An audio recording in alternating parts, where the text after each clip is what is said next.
little story that must be told. Here's a little story that must be told.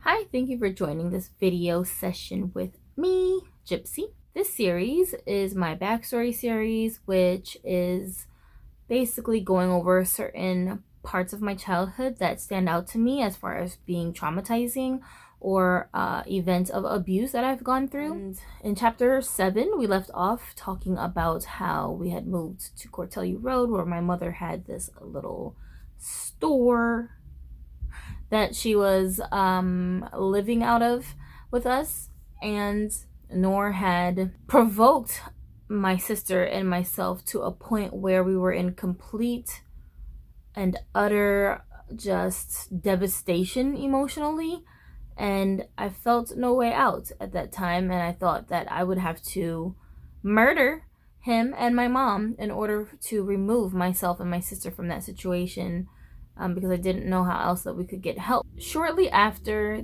these things happened, while we were still living on Cortelli Road, I think my mother got to a point where she realized, okay, this person is very dangerous. My children can't live in this constant state of fear. And also, I think he was doing a lot of threatening things to her as well, because he kept coming around trying to convince her to get back with him, bribing her with money so that she would entertain his conversations. So what we ended up doing was, I feel like Uncle Ben, being my dad's oldest brother, felt some sense of responsibility over us nieces who didn't have our father, his sibling, there to protect us anymore. I called him kind of out of the blue and just told him, I think we need to come there. I think we need some help.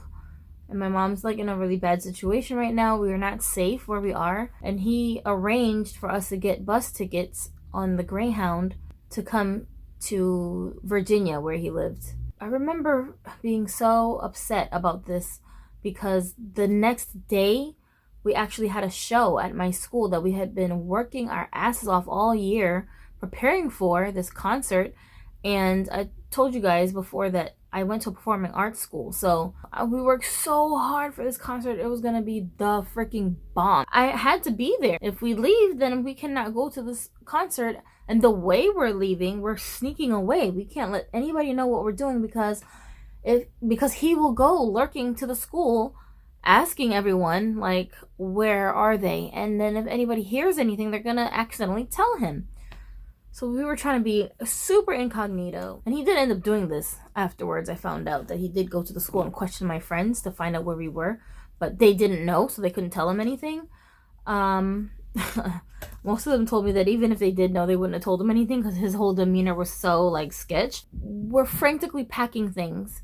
I don't think we probably did the same thing we did when we left my dad. Took a book bag full of stuff and left everything else behind. When we left so abruptly that we didn't even close the door. We didn't even secure the door of the place before we left.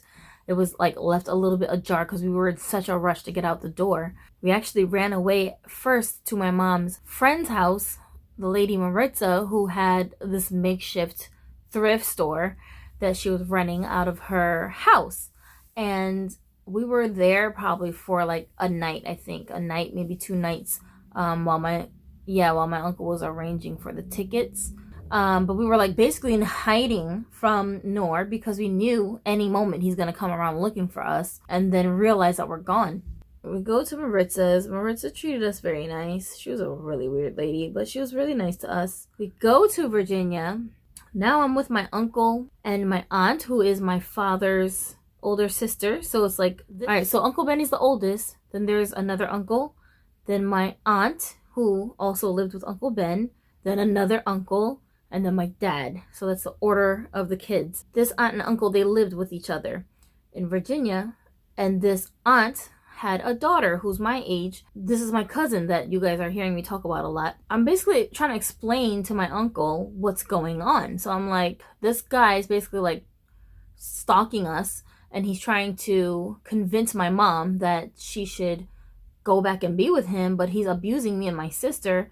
and we don't want to be anywhere around him. So we had to leave that place because he would just keep showing up, and like, we don't know how to get rid of this guy. Now this uncle, you guys, he is not no deadbeat. He worked for many a years for the federal government, is a college grad. He never got married. He never had any children. He didn't claim any particular religion, but he's like a very spiritual person, very intelligent. He was ex-military. A lot of layers to his personality.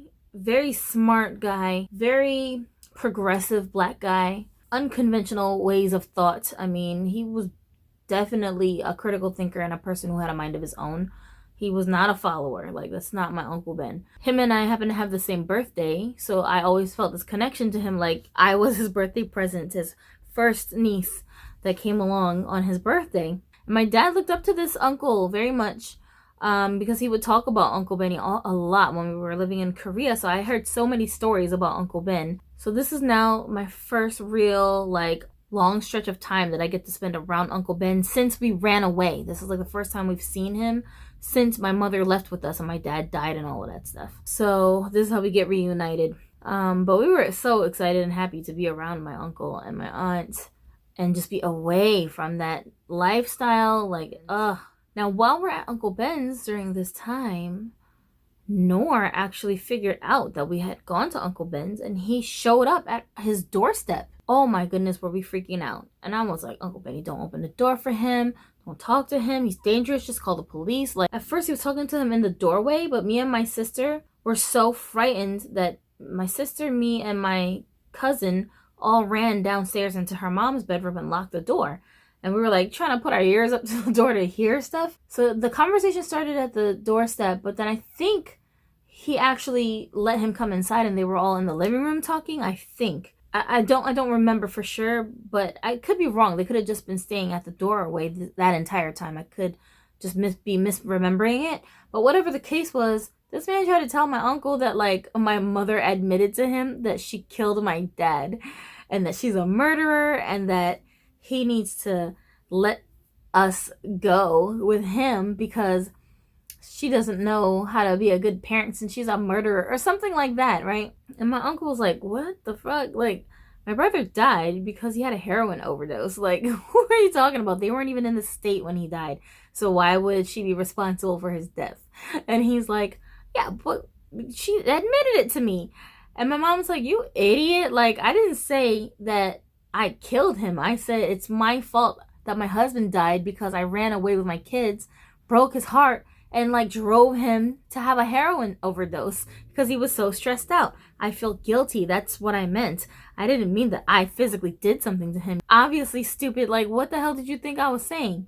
Of course he knew this, but he was just trying to be manipulative. So my uncle's like, what? Like, you're totally twisting stuff. I can't trust a word coming out of your mouth. And he's like, I'd appreciate if you get off my property because this is a complete waste of my time. So he tells him to fuck off. So we're like, yes, Uncle Benny's our hero. He saved us. Yay, we don't have to go back with him. During this time, my uncle was trying to help my mother to get on her feet there in Virginia. I remember begging my uncle to adopt us. I was crying in his car one day. We were on a ride going somewhere, and I was just like, oh my goodness, why can't you just adopt us? Like, why can't you just convince my mom to give up custody or sign papers away or something? Like, why can't you just take care of us? I don't want to live with her anymore. And he just kept saying, it's not that simple. There's more to this than what you think. It's not that simple. If I could, I would. I wish I could, but I can't. I hated that he said that to me. And for a long time, I was very bitter about him saying that to me because I felt like he was rejecting us, even though he knew that we needed him and that he could take care of us. Later on, I found out, kind of accidentally after he died, that he actually did try to get custody of me and my sister and was threatening my mom with that. And my mother was trying to fight it. So we stayed with him for a few months and finished out like the last 2 months of our school. And then summer vacation was coming up.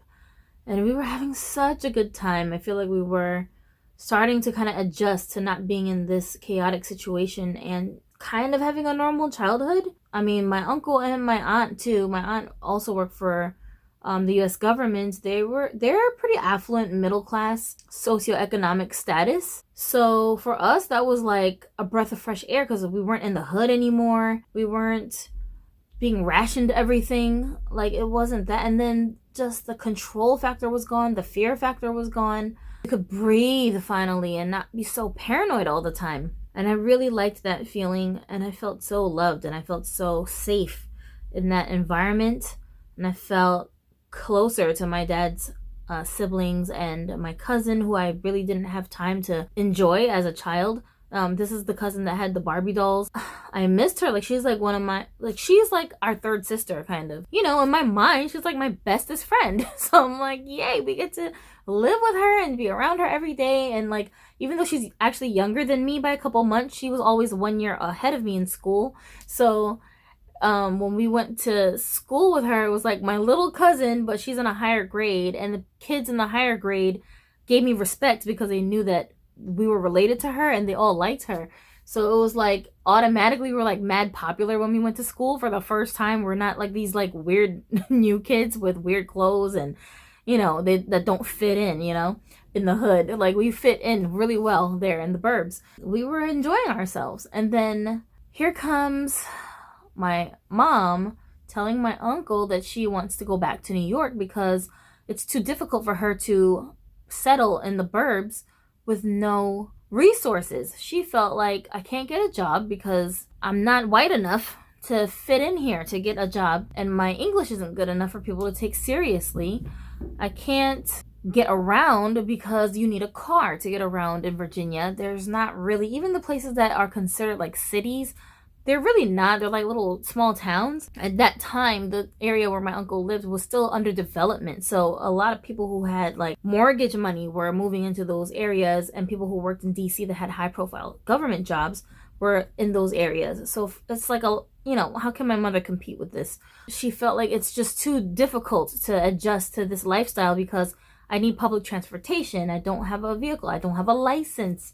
I don't have the English skills. I don't have, you know, the ability to get a job easily here. I don't necessarily qualify for certain benefits here. So she just was having a really hard time financially trying to figure out where she fit in. And that was her excuse for saying she wanted to go back to New York. So he's like, well, I'm not supporting that decision because New York is the danger zone that you just fled from. Why would you want to go back there? And she's like, no, I can go to a totally different area of New York and try to start from scratch there. So she's like, I'm gonna go. We'll see how everything happens. I'm gonna come back for the girls and we'll just start over. She leaves. We're having a grand old time with my uncle. And then she comes back sometime during the summer, insisting that she's gonna take us back to New York with her. But I didn't want to go. The reason why I didn't want to go was because when my mother would contact us from New York, she would mention Noor, that she had seen him or had spoken to him. Nah, bitch, what?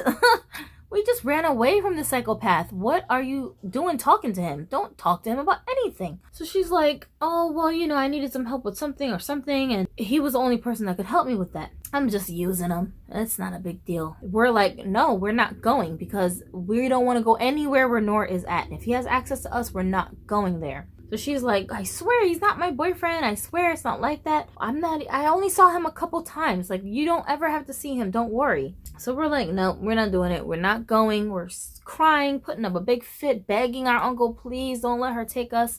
We don't want to go. We lost the battle. My mother convinced me and my sister that she really hadn't seen Noor in a long time. He doesn't know where she lives. No, my mom is good at running away from things, you guys. She figured it out, so she got us out of there. We head back to New York. Meanwhile, what I didn't know was that my aunt and my uncle thought that my mother was going to negotiate with them about leaving me and my sister behind, even if it wasn't done legally, so that they knew we were safe while she went off with her adventures in New York. But she was so convinced that they were going to take custody of us once we were left in her care and say like she abandoned us or something, that she actually snuck off with me and my sister behind my uncle and aunt's back while they were at work. So when they came home expecting for everyone to sit down and talk about it, we weren't there and they didn't know where we were. They didn't know how to contact my mom because there were no cell phones back then and she never had like a steady place with a house phone. So we were just gone and like they didn't know what to do. So we go to New York with her. We end up in a place called East New York. It's like a whole neighborhood deep in the hood, right between the border of Queens and Brooklyn. Here's another apartment that was roach infested. It wasn't even a whole apartment. She was only renting a room in like this apartment building with all these floors. Everybody there was affiliated with the Bloods gang. Like the whole neighborhood, it was just full of all these thugs and like street kids. We actually started living in a really just it was the hood, and the place where we lived was roach infested. Surprise, surprise, guess who shows up? Noor, obviously. He had convinced the neighborhood kids, who are all thugs, they're street kids, that I'm talking bad about them, I don't like them, I think I'm better than them. Just all kinds of lies he would tell those kids. He would tell girls that I liked their boyfriends, that I'm like fast in the ass, a easy hoe, and that I'm secretly trying to seduce their boyfriends. Then they would like pick fights with me or like not like me or something. I don't remember exactly how many months we were there. We weren't there long, like maybe 3 months total, 4, because the school year started back up, but we didn't actually start school in that neighborhood. But in those few short months, he was doing this, causing all these problems with the kids in the neighborhood. And this is dangerous because they're not regular kids. These are kids who have guns. These are kids who love to fight, like get into physical fist fights with people and really do damage. These are children who are living in a very criminal atmosphere, and they have no qualms about that. Like, that's just their normal day-to-day activities. And nobody in that neighborhood is going to come to protect you if one of them attack you, because they don't want to get involved, or they could get shot up. They could die. So it's just not that kind of environment to be saying stuff like that without being able to back it up. And that's what he would do. He would put us in that kind of jeopardy where we can't even walk down the street because these kids might attack us if they think that we are really like talking shit about them. And we weren't. We weren't talking shit about anybody, because nor we don't even talk to you. So how would you know who we were talking about if we weren't? Because we don't even talk to you. But this is the kind of stuff that he was doing. Very dangerous, very manipulative. At some point, I remember he actually came into the house and got upset about something, of course. Me and him were like arguing. I was like yelling at him, telling him to leave, something. And he jumped on top of an electric keyboard that I had. You know, I'm a musician, so this is how I'm taking out my stress, playing the keyboard. When I get bored, I would like play all the songs that I loved, that I had learned back in Ditmas. I had like all my sheet music. You know, I was trying to take my mind off of my stress, and my keyboard helped me to do that. He knew this, of course, and he destroyed it on purpose. I thought I was gonna like jump out a window. Like, I was so, I had never been so angry in my life. I was more angry than when he slapped me after he stole after he stole my Walkman and then tried to say that I gave it to some boy at school. Like, I was more pissed than that. And now him and my mother are butting heads so badly that even she is now actually afraid for her life. So she's like, we gotta run away. We gotta get away. Again. Here we go. I'm like, well, where the fuck are we gonna go? You can't run back to Uncle Benny because he already tried to help us and he ran off with us. He's gonna flip out. Like, he's gonna flip the fuck out. You're really gonna get CPS called on you if we go back to Uncle Ben's house, because this could have been avoided, bitch. Like, why did you bring us back here, you know? The day when we were leaving, my mom had 2 push carts and then walked with us to the social services building, I think. She was asking them for information on a battered woman's shelter. They gave her the information, but the shelter did not have an opening for a few weeks. The battered women's shelters, they do have waiting lists sometimes, so you can't just go there because you need help right now. They don't have room for you sometimes. So she's in the waiting room and she started chit-chatting with this lady, telling her situation, saying, I'm running away from a boyfriend and he's stalking us, and I'm in a domestic violence situation. I need to get away. So that woman was there for a completely different reason.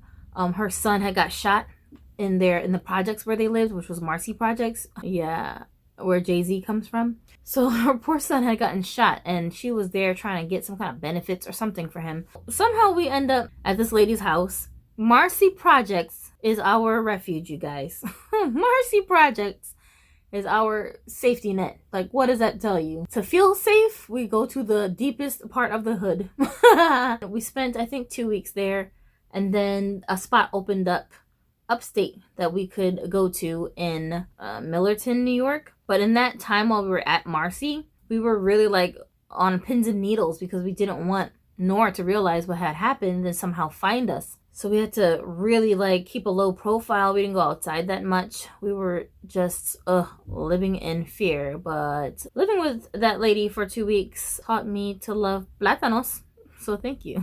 So that is actually how we finally did get away from Noor, by sneaking away, and then ended up in upstate New York. We, for a long time, were not allowed to talk to anyone. My mother would not let us get in contact with our family or our friends that we had left behind, because she didn't want us to accidentally say too much and then give away our location, and then he might be able to find us, and she was afraid that he would stalk us all the way upstate where we were hiding out.